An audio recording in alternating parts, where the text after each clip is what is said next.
Raider Nation is family, and I'm going to continue to try to grow the family we have here on the Raiders Report. We need 129 more subs to reach 206,000. If you love free Raiders videos every day and you bleed silver and black, join the fam, hit that subscribe button.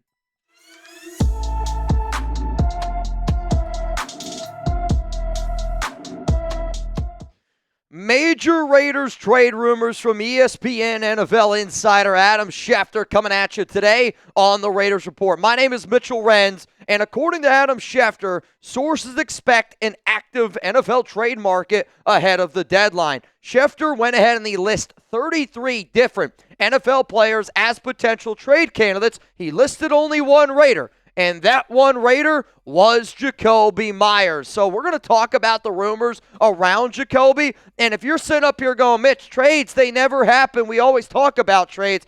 Well, that's not true. There's been a lot of trades already this NFL season, and there's been a lot of trades around the NFL trade deadline, which is going to be November 4th at 4 p.m. Eastern time. And deadlines, they make deals. Here's what Schefter had to say. Over the past 6 years, in the month of October, leading up to the trade deadline, the NFL has had 88 trades, an average of just under 15 per year. So the one player that Schefter notes that could be dealt from the silver and black was Jakobi Meyers. And the only Raider featured in his entire article, which was only talking about trade candidates, was Jakobi. A statement that I made earlier this week, a statement that I made earlier this offseason, the statement that I made earlier this season. The number one player that could get traded on the Las Vegas Raiders is number 16, and it's Jakobi Meyers. And the reason why that I'm saying that is because you got to look at where the Raiders are at right now.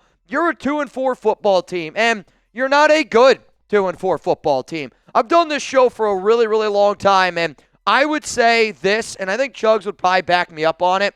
The most depressed I've ever seen Raider Nation after a win was the Raiders win against the Tennessee Titans. And what do I mean by that? Nobody believes in this Raiders team this season. Nobody believes in what Pete Carroll is doing. And I know there's also, some players in that locker room that are starting to wonder what this coaching staff is doing. With a 2-4 team, it does make more sense to be sellers instead of buyers. But a win against Kansas City, and that can change quickly. Let's go to the next reason here of why Jakobi could be traded. How many of y'all forgot that he literally asked to be traded earlier this offseason, right before the season gets going? Now, sure, he was looking for a brand new contract. He's in a contract year, and I've thrown out some numbers of what he could potentially be looking for because the Raiders said, no, we're not going to trade you, and because the Raiders have made it clear to him, based on what I have been told, that they are not interested in hitting the number that him and his agent were looking for. Now, the number that I threw out there was $17 to $18 million per year. Based on what I'm hearing, Jakobi was looking for a lot more than that. So you know that he was already asked to be traded. You also heard reports from me that Jakobi and parts from his team, also people inside of that Raiders organization, were not happy with the Raiders, how the whole trade thing went down with Jakobi. 2 days later, they go out and they sign Amari Cooper. Amari ends up retiring. So you got a bad football team. The guy already asked for a trade. He's in a contract year, and I really don't think that they're going to end up bringing him back. And then also, look at what the Raiders did in the 2025 NFL Draft. I understand that Jack Bech has not made a big impact this season, that Dante Thornton Jr. have not made a big impact this season. But I do think that actions speak louder than words, and Pete Carroll can say what he wants about this football team, but drafting a receiver in the second round and Jack Bech and drafting a receiver and Dante Thornton in the fourth round and not extending Jakobi Meyers and not really, leaning into what he wants, I think that those actions that the Raiders are making, the words say this, that we're going to let Jakobi go this offseason, and we're going to build with what we got right now with Jack Bech and Dante Thornton Jr. Whether you think that's smart, whether you think it's dumb, that's a whole nother conversation. I want to know from you, trade or keep, what will the Raiders do? This will be the pinned comment on today's program, which means you're going to get hit with a YouTube ad break. While that ad is playing, scroll on down, give me your answer. Trade or keep, what will the Raiders do? My answer coming up right here. I'm going to sit up here and I'm going to go, I do think that the Raiders are going to keep Jakobi Meyers. But I'll say this, I think that there is a 51% chance that they keep him. I think that there is a 49% chance that they trade him. And I literally think it just comes down to the offer.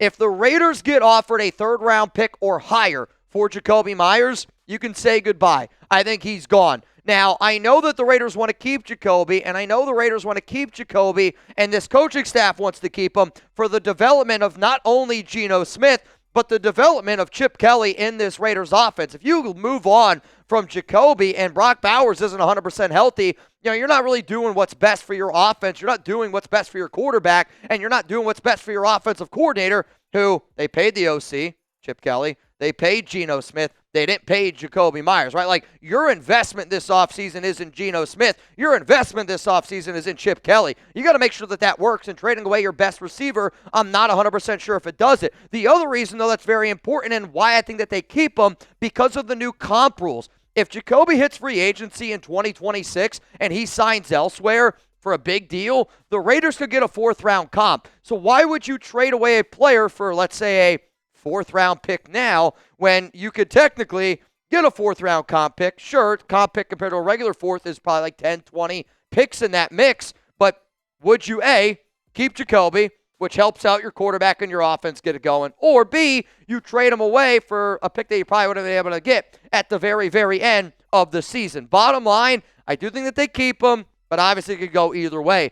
The reason why it could go either way is because the teams that I think that need a receiver, there's a lot of teams that need a receiver right now, and there's a lot of buzz around teams going out and looking for a receiver. I mean, did you watch that Bills game Monday night? They need a guy. The New England Patriots, his connection with Josh McDaniels. The New York Giants, they've been sniffing around. The Commanders and Buccaneers, I'm going to tell you all this right now.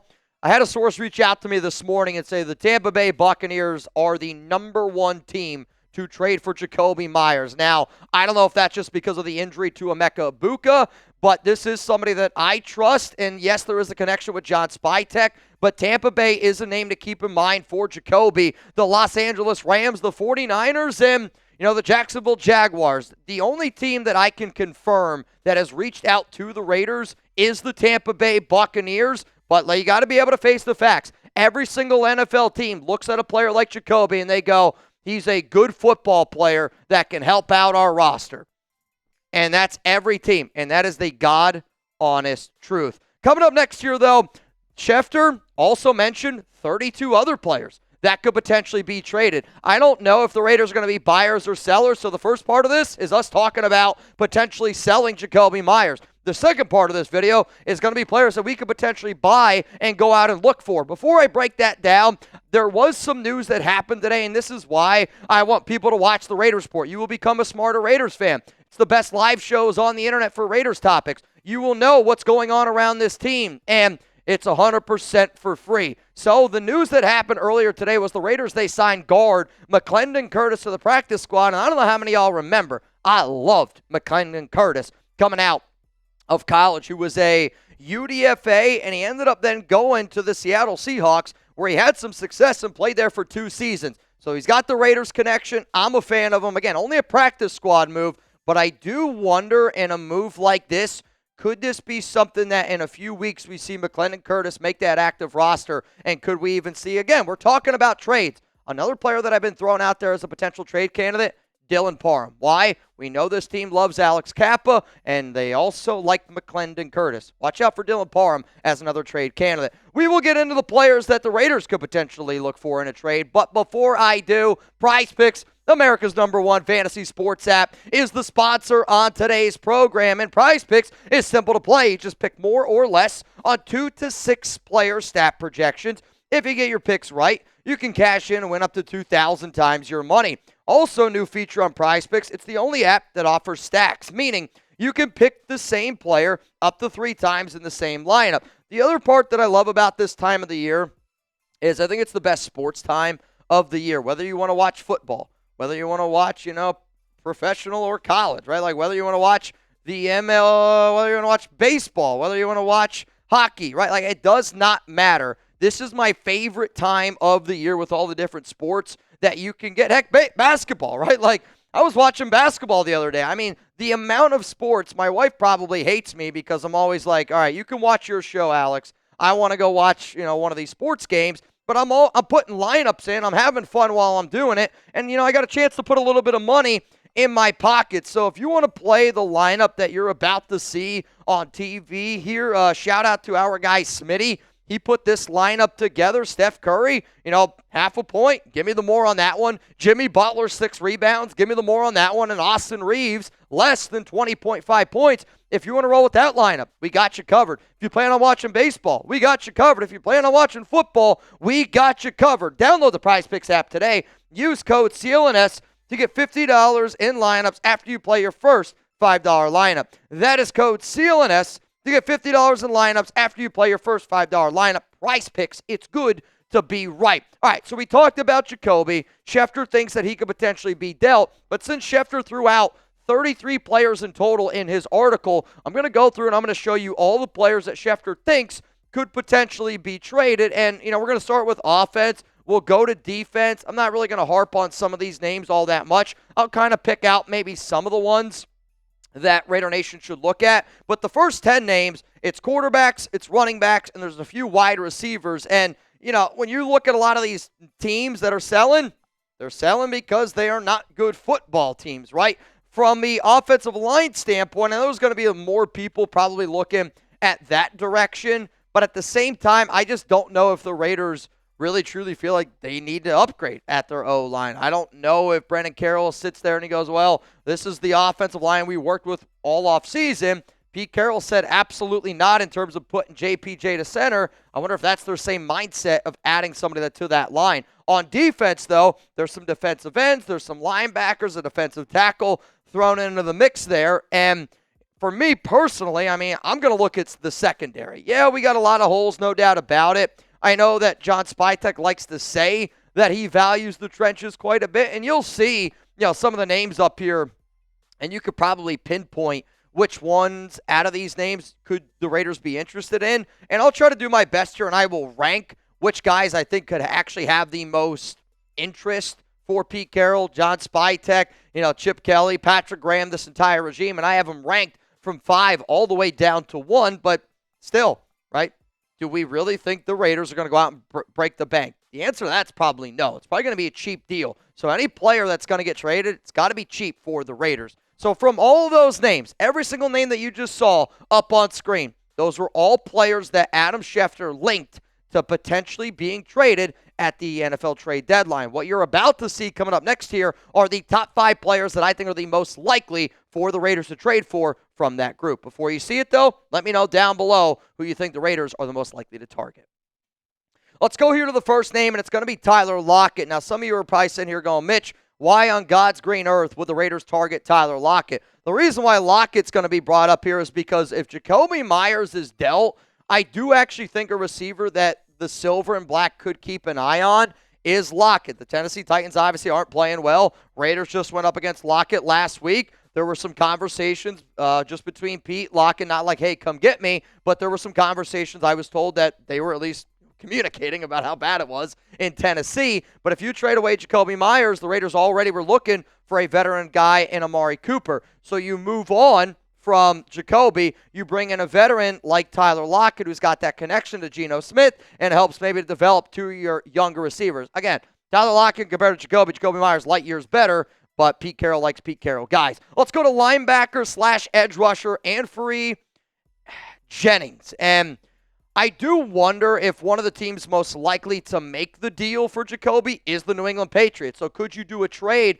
where it's kind of like Jennings and a player, Jennings and a draft pick for Jakobi Meyers? If it was Jennings and a player, I'm not as interested in that, if I'm being honest with you. If we're going to make a deal and if we're selling away Jakobi Meyers, I want draft picks. And I want as many draft picks as humanly possible. With that being said, though, let's talk about Kyle Duggar here. Next up, who's been a safety on the trade market. And I know the Raiders lost Jermaine Pratt, which is why I think Jennings could be somebody to, keep in mind there. From a Kyle Duggar standpoint, I don't know how many times you're just going to watch Isaiah Paul-Amal just get ruined at free safety before you realize, man, we're really pissing away a good player here. And I know Duggar has been a name that's been thrown out there. He's a good athlete. I also know how much we love to use 3 safety sets, and because I have no idea when or if Lonnie Johnson Jr. is coming back at any time, could you potentially look at a Kyle Duggar? Yeah, I know it's been a name that's been thrown out there before.